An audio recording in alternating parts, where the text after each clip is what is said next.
you. Oh, Mo on the go. Hey, subscribers. Yes, I welcome you. Oh, I welcome you. And hey, guys, what do you think of that welcome? Woo! I hope you're feeling hot with yourself. Hey, I sang for you because you are so special to me. Yes, I'm a new YouTuber and I'm celebrating. Guess how many subscribers? Over 100. Can you believe? Oh, I can't believe it. 100 subscribers. You know what? They say a journey of 1,000 miles starts with a single step.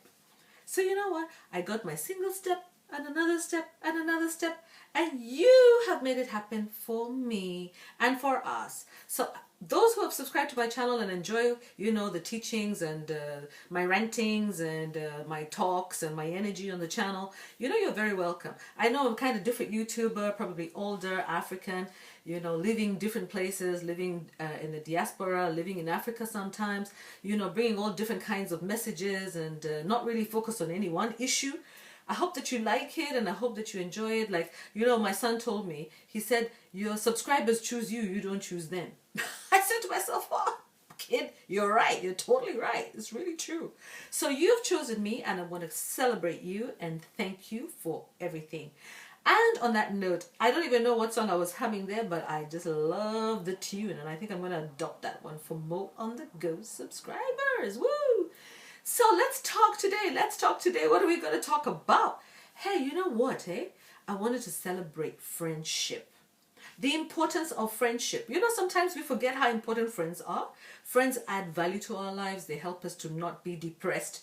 Especially good friends. You know, good friends are just so valuable. They're absolutely valuable. I mean, I have friends. I can name them. I won't name them here, but I tell you what. They have stuck by me. They have done so much for me.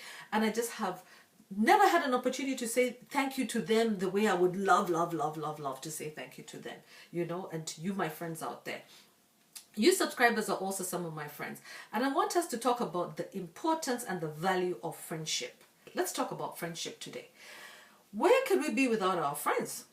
If it wasn't for friends, where would we be?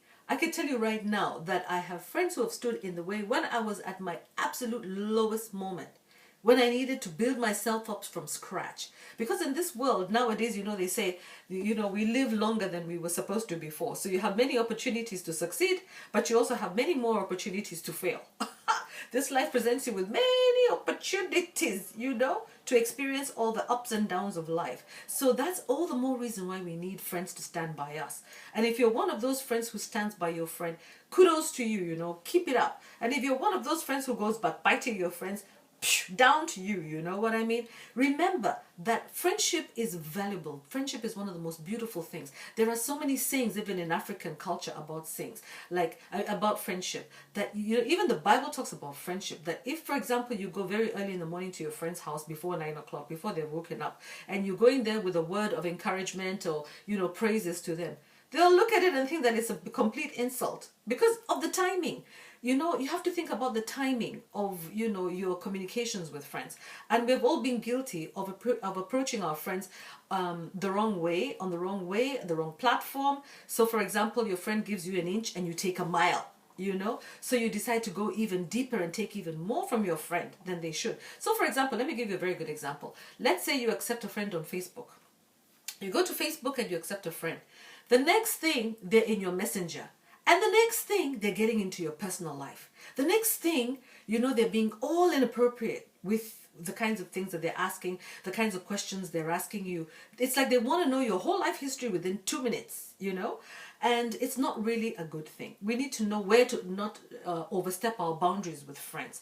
So with friendship, like everything else, it takes time. So exercise patience in friendship. Exercise patience. Let's exercise patience and friendship. Let our friends get to learn who we are. Let them grow, develop trust in us, and let us also learn who they are, so that we can see to what extent we are compatible and in which ways we are going to be compatible. There's some friends who are there who are good friends for specific reasons or for specific issues. So, for example, there's this one friend that you go to discuss a personal emotional issue that you're undergoing that is affecting your spirit, and perhaps they need to pray for you or give you a word of encouragement, or because maybe they have their life all together or they have gone through the same thing also, they can help you by sharing an experience or by giving you advice about how to, deal with the issue, or to strengthen you, or anything, you're trying to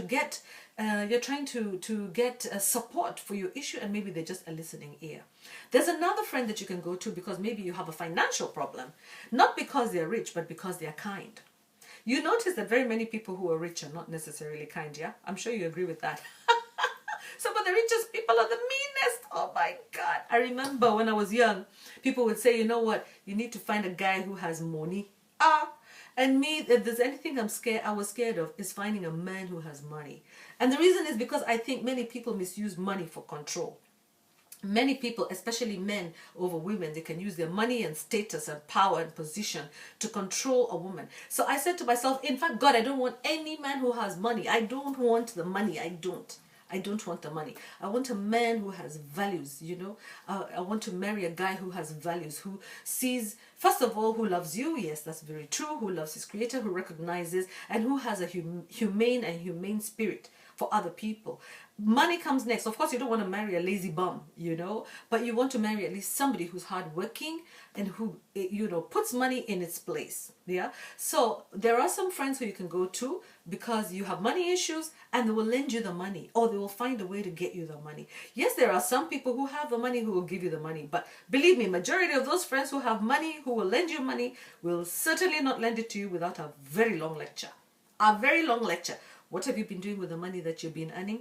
How come you don't have any savings? Why is it that you haven't planned for this particular season? Why do you need the money? When are you paying it back? By the way, you need to pay it with interest. Oh, here is a tool for you, for your phone, to teach you how to manage money.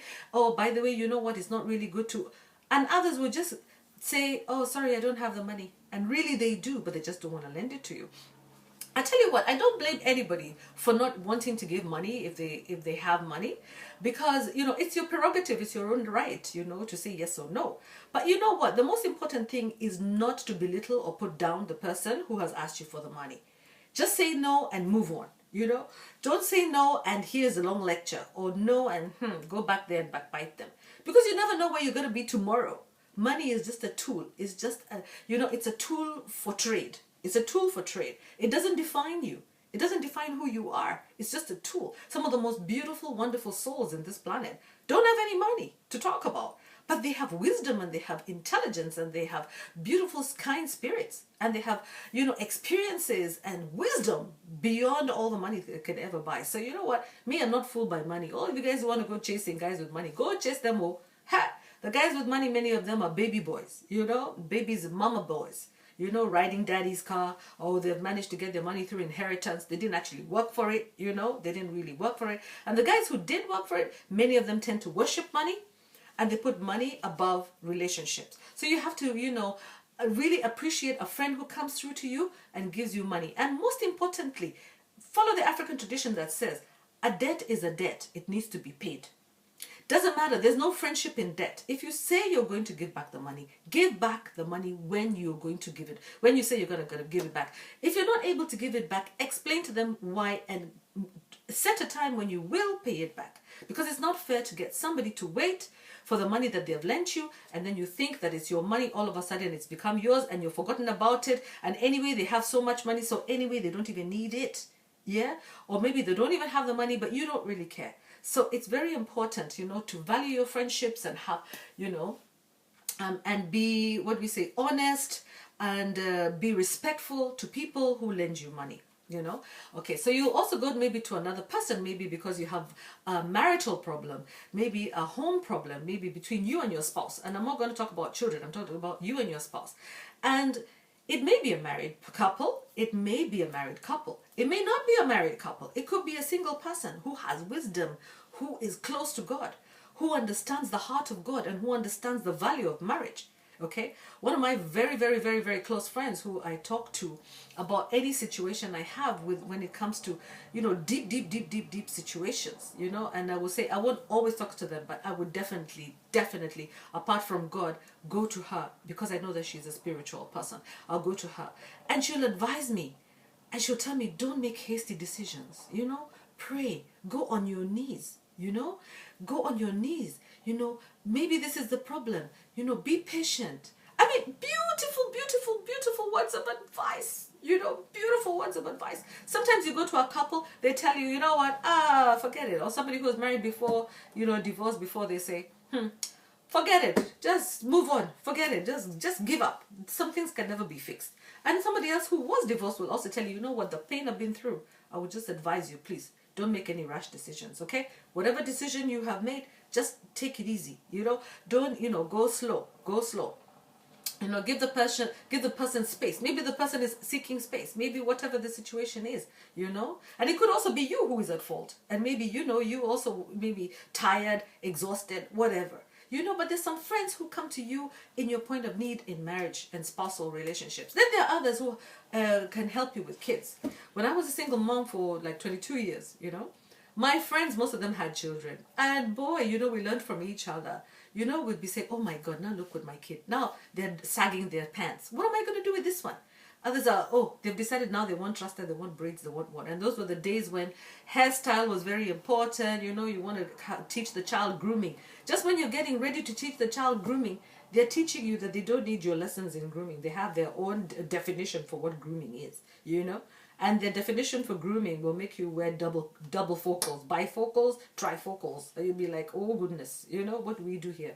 But you don't want to alienate your child. You have to be very careful. There's a fine line between alienating your child and disciplining your child or teaching them a lesson. Because apart from discipline, I hear all this thing about discipline, discipline, discipline. It's not always about discipline. It's teaching. Actually, the relationship between a parent and a child is less to do with discipline and more to do with teaching, so that you have less disciplining to do.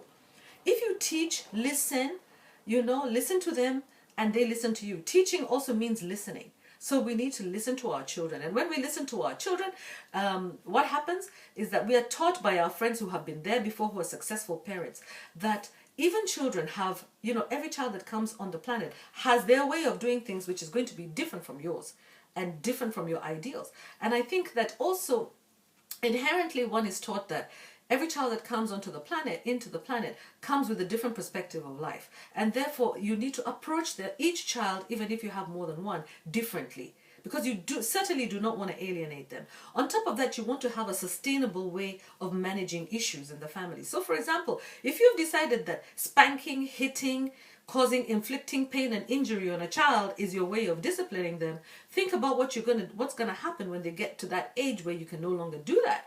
Will they be able to listen to you or not? And I think that the most effective way of handling such issues to do with children has to do with non-violent ways. Words, and not cutting words, but teachings as much as possible. So anyway, that's just like, for example, the friends now who will help you to learn how to handle your children. And you yourself can also help your friends also learn how to handle their children at different ages. And you also need to judge those kids according to their age and according to their stage. So a child of 17 is not an adult of 37. So you really have to allow the child, to just be a child. Just be a child, be that child and let them grow. Then there are other friends that you'll come to, maybe because you have life decisions to make. Maybe you want to enhance your professional career. Maybe you want to move jobs. Maybe you want to, take a financial risk. Maybe you want to make an investment. You want to make an investment and you're not sure where to invest. I'll tell you what, there are different types of friends that you meet. Some of them are not even going to be friends that you've known for long. Some of them may be acquaintances. There are friends at different levels. There may be an acquaintance that you can call up and say, by the way, I know that you're involved in land issues. How can I, approach this? And then having the spirit of discernment to see who is going to help you open doors and who's going to help and who's actually going to shut the doors, in your face. So I tell you what, it's about friendship. Let's talk about friendship and the importance of guarding our friendships, the importance of respecting our relationship, the importance of understanding that a friend who is good in X may not be good in Y. So you don't have to go to the same friend to resolve all issues in your life. And on top of that, you don't also need to expose all issues of your life to all your friends. You know, again, the most important thing in friendship is trust and goodwill. You need to know that the friend has goodwill for your life. Yeah. So guys, whether you're young, whether you're old, whether you're middle-aged, or whether you don't even know what age you are, fact is, we need friends. And for those people who think that they don't need friends, try and live a life without friends. It's a very, very lonely life. I live here in the UK. Sometimes I tell you the loneliness that I see with big houses, you know. You see actually people are there, nice big fat house. They have a beautiful car. When they come on the road, they're swinging it, you know. But inside, you go to the shop. What are they doing? They're just buying alcohol to go home and drown themselves in sorrows. Not to say that when you drink that you're sorrowful, but it's to say that many people resort to strong coffee, very strong coffee, or very strong drinks to try to forget the problems that they have. And most of those problems are because they don't have somebody else to talk to, you know. They don't have a sounding board, somebody who's ready, you know, to listen and to take it. Because to be a friend is to sacrifice. Again, to listen is to sacrifice. Because when somebody is offloading, offshedding on you, it's like electricity. When electricity is being offshed on you, there's no way that you cannot be affected by it. You'll either be affected by light or darkness, you know. And either way, you have to find a way, you know, to handle that. It's your way of sharing the load and sharing the burden. So let us be friends to one another. Let us encourage one another. Seek your friends, the people who you were friends with when you were young. Seek them out, you know, the ones that you felt that you were close to. Those who are not good friends, offload them, you know, shed them. The ones that you know. It's very good to evaluate and assess the friendships that we have. At the same time, it's also very important to say thank you in friendships and to appreciate the friends that we have. Because guess what? They uplift us. They help us through life. You know, they add the sunshine to the cloudy day, you know. They add the rainbow to the rainy, you know, season in our lives. And they bring the sun out when it just looks like, you know, it's just going to be a dreary, dark day. So you know what? I thank God for friends, and I ask God to give us good friends. I ask God to give you good friends. I ask me to be a good friend to you, and for you to be a friend to me. I'm looking for friends. I love friends. I love people, you know, and so I want you to comment. I want you to get into the habit of commenting. Let us chat. Let's talk friendship. I'm a good listener. If you need to talk to somebody, I'm here. I can talk to you. You can just listen, you know, we can just... I think I'm going to put my email address at some point so that if anybody wants to ask me questions or talk to me, we can chat. Because I have a lot of life experiences in Africa, abroad, as a woman, as a single mom, as a wife, as a, you know, late married woman, you name it. Yeah? I've got all those experiences and I can share a lot, and I can also, you know, give a lot to your life as much as I can also enjoy a lot from your life. But remember, let's remember the boundaries. Yeah, in friendship, there's always boundaries. The time that you talk to me, the kinds of things that you ask me, you know, and the kind of ways that we relate, let them be full of respect and love. Okay, guys? So on that note, be uplifted. I'm in my kitchen. I'm usually in my kitchen, by the way, because I discovered that there's nobody who likes to come here to the kitchen. Yeah? So it's a nice place that's usually quite bright, you know. You notice all these builders, they make sure that the kitchen is a very comfortable place because they know majority of us are women and we're going to be here. And if it's not a nice looking place, we're not going to agree to be in the kitchen. Alright guys, so talk to you soon. Have a nice day and God bless. All to friendship.